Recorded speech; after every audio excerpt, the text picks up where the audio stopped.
বাজার মাসুদ, তোরা তো ছোটকালে খেলার সাথে ছিলি, দেখি একটু খেয়াল টিকা রাখিস। আচ্ছা শামীম, হ্যাঁ এই যে অনেকদিন পরে যে আমাদের গ্রামে আসি আমরা, বুঝলি, তো মোটামুটি খুব ভালো লাগে এই একসাথে যে সবাই মিলে নামাজ পড়ছি, এটা খুবই ভালো লাগে। হ্যাঁ, বিশেষ করে ঈদি আসলে সবার সাথে কম বেশি দেখা হয়, অনেকের সাথে তো 2-1 বছর হয়ে যায় দেখা সাক্ষাৎই হয় না। ওইটাই। এই ঈদি গ্রামে আসলে এই ভালো লাগাটা হয় যে সবার সাথে কম বেশি সাক্ষাৎ আছে, দেখা সাক্ষাৎ হয়।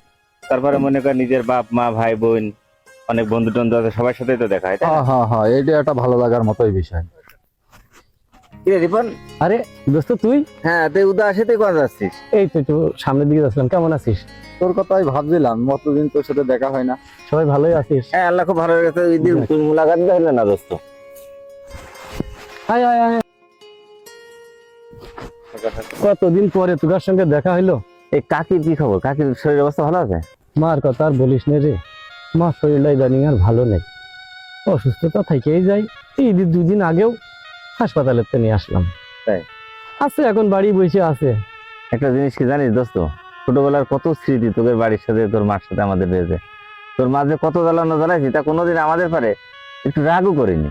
আর সবচেয়ে একটা বড় জিনিস কি জানিস, যে কোনোদিন আমরা গেলি না খেয়ে আমাদের ছাড়িনি, কোনোদিন মুখটা কালো দেখিনি। সুগার আর আমার তো কোনোদিন আলাদা করে দেখতো না সে। তাহলে চ যায় একটু কাকির সাথে যে দেখা করে আসি। হ্যাঁ আরে অবশ্যই দেখা করবো, আসলাম দেখা করবো। হ্যাঁ তাহলে সব মিলিয়ে তোরা তো ভালোই আছিস তো? বুঝলি শামীম, হ্যাঁ, এই যে ছোটবেলায় এই যে কত খেলাধুলা করেছি, এসব স্মৃতিগুলো না এখনো তাড়া করে। সামনের পরে ভাগছে এখন। আয় আয়, কাকি কোন ঘরে আছে রে? এই যে মা তো বারান্দায় থাকে, ঘরে শুতে চায় না। তাই?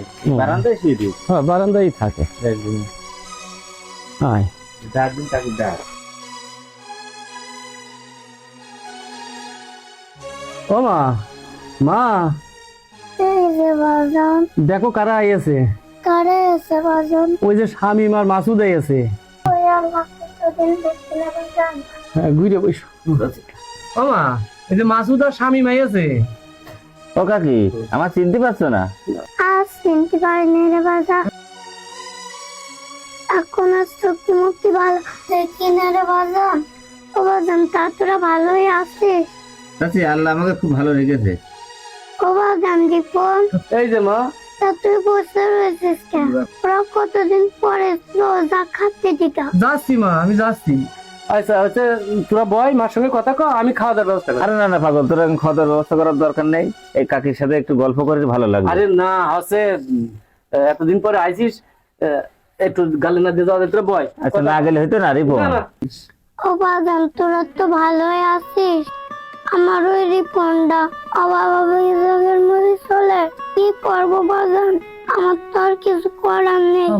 আমার যা আছে সবে তোকে দিয়ে দিয়েছি। এই যে কিরম করে পার করলো বাজান, ওদের টাকা ছিল তাও হাসপাতালে যে দিলে ঠিক চলে এসলো। ভালো জানে বাজান খুব। আর কি করবো বাজান, তোরা একটু দোয়া করিস বাজান।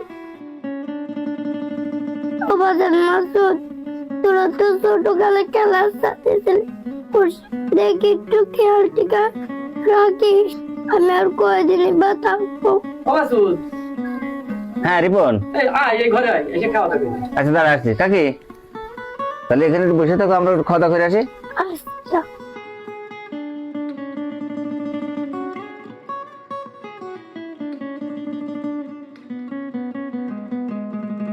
আম্মু,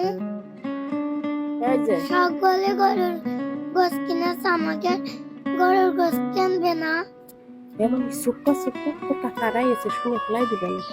না না, আমি মুরগির গোস দিয়ে খাবো না, আমার গরুর গোস দেয়া লাগবে না, আমি ভাতটি খাবো না নে। এমানি সে চাইস নেই কোনো টাকারাই এসে শুনে ফেলাই দিবে না। শুনো গা, সকলে গরুর গোস কিনেছে, আমাকে কিনবে না? ঈদের দিন কেউ কি মানুষরা মুরগির গোস খায়? মুরগির গোস দিয়ে আমি ভাতই খাবো না। শামীম, আমাদের মনে হয় এইভাবে আসা ঠিক হলো না। তুই তো বুঝতেই পারছি, কিন্তু আমরা তো আর পরিকল্পিত ভাবে আসেনি। তুমি এবারে মেয়ে কি বলতে শুনেছিস তো? তো এখান থেকে রিপনের কাছে বিদায় টিদায় নিয়ে বেরোয়, তারপরে একটা বাড়ি যে সব বুদ্ধিমন্ত্রী একটা পরিবেশ করলে হবে না। আচ্ছা ঠিক আছে, তাহলে খাওয়া দাওয়া করে তো যাই। আচ্ছা আচ্ছা ঠিক আছে, তুই তাড়াতাড়ি খা,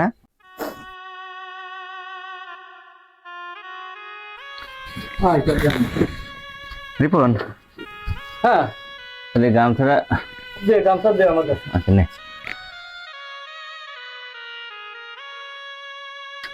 ও কাকি, এই যে বাজান, তাহলে আমরা চলে যাচ্ছি, হ্যাঁ?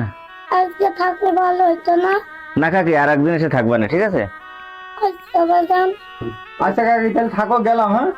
আচ্ছা। তুমি চিন্তা করো না, ভালো হয়ে যাবা নে। আচ্ছা গেলাম কাকি, হ্যাঁ? আসসালামু আলাইকুম। ওয়ালাইকুম আসসালাম।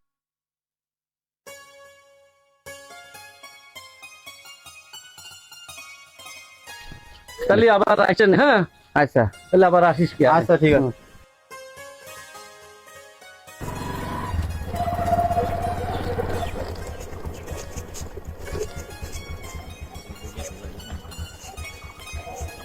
রিপন, রিপন, হ্যাঁ দোস্ত, এই এদিকে দিনি। আবার কি হইলো? আয় আয় আয় আয়। কি হইলো, তোরা গেলি আর আসলি? আরে দোস্ত বাড়ি গেলাম। ওই যে এই যে এইটা ধর। তোরা বাটিতে আবার কি এমন কি? এর ভিতরে অল্প একটু গরুর মাংস আছে তোর মেয়ের জন্য, তোর মেয়ে। দোস্ত তোরা গরুর মাংস নিয়ে আসলি কা? দোস্ত, তোর বাড়ির পরে ঢুকে আমি তখন বুঝতে পেরেছি যে তোর খুব দুরবস্থা হবে। দোস্ত এরকম দূর অবস্থা ছিল না, বুঝলি? এখন ওই যে ছেলেপেলের কেনাকাটা করে তো টানা হাসা করে চলি, ছেলেপেলের কেনাকাটা করে ঈদের বাজার সদাই করার জন্য কয়টা টাকা রাখিলাম। এমন মা হঠাৎ করে অসুস্থ হয়ে পেলো, মা চিকিৎসা করে আমি আর বাজার সদাই করতে পারিনি। বাড়ি একটা মুরগি ছিল, তাই জবইতে গেছে, মেয়ে তা খাবে না, তোরা বোধহয় শুনে ফেলেছিস। শোন, আমরা যখন এই রুমে খাতি বসি তখন তোর মেয়ে বারবার ওর আম্মুর কাছে বলছে, আম্মু গরুর গোষ্ঠা ভাত খাবো না, গরুর গোষ্ঠা ভাত খাবো না। তাহলে তোর যে এত বড় দুরবস্থা হচ্ছে, অন্তত একবার আমাদের কাছে জানাতিস তুই। দোস্ত এইসব কথা আসলে কওয়া যায় না, বুঝলি? সম্মানের ব্যাপার, নিজের ইজ্জত গোপনে রেখে ছেলেপেলে নিয়ে কোনো না কোনো ভাবে পার করে ফেলি। আচ্ছা দোস্ত, দুই একটা জিনিস মনে রাখে সবসময়, বন্ধুর কাছে কোনো সময় সম্মান অসম্মান নেই, বন্ধু বন্ধুই। আচ্ছা দোস্ত শোন, এখন এই জিনিস, এই গোশগুলো নিয়ে যে মেয়ের মা সবাই একসাথে খাবি, ঠিক আছে? আর আমরা চলে আসছি, তুই সন্ধ্যাবেলা আসলে বাজারে আয়, ঠিক আছে? আচ্ছা দোস্ত তাহলে গেলাম, হ্যাঁ? সন্ধ্যাবেলা দেখা হচ্ছে। ঠিক আছে দোস্ত, আচ্ছা ঠিক আছে, যা তাহলে সন্ধ্যের সময় বাজারে। আচ্ছা।